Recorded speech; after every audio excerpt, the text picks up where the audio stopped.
Dubai മെട്രോയുടെ blue line പാതയുടെ നിർമ്മാണം 10% പിന്നിട്ടതായി ദുബായ് റോഡ് ട്രാൻസ്പോർട്ട് അതോറിറ്റി. 5 മാസം മുൻപാണ് പുതിയ പാത നിർമ്മാണം ആരംഭിച്ചത്. 2 ദിശയിലായി 30 കിലോമീറ്ററുള്ള ബ്ലൂ ലൈൻ പാതയിൽ 14 സ്റ്റേഷനുകളും ഉണ്ടാകും.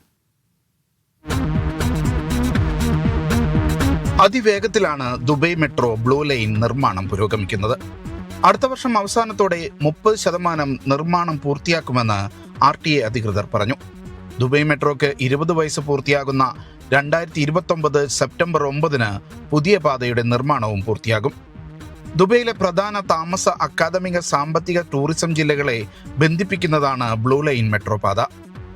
3000 തൊഴിലാളികളും 500 എഞ്ചിനീയർമാരും നിർമ്മാണ രംഗത്തുണ്ടെന്ന് RTA ചെയർമാൻ മത്താർ അൽ തായർ പറഞ്ഞു. 14 സ്റ്റേഷനുകൾ ഉൾപ്പെടുന്ന 30 കിലോമീറ്ററാണ് ബ്ലൂ ലൈൻ പാതയുടെ നീളം. 2 ദിശകളിലൂടെ ഈ പാത കടന്നുപോകും.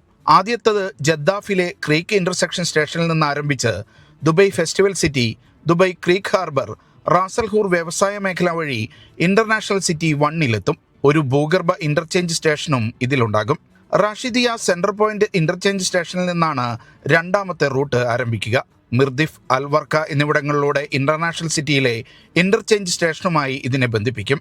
International city 2, Dubai silicon oasis, academic city വരെ നീളുന്ന ഈ ദിശയിൽ 4 സ്റ്റേഷനുണ്ടാകും. അൽറുവയയിൽ ഒരു മെട്രോ ഡിപ്പോയും ഈ പദ്ധതിയുടെ ഭാഗമാണ്. Media 1, Dubai.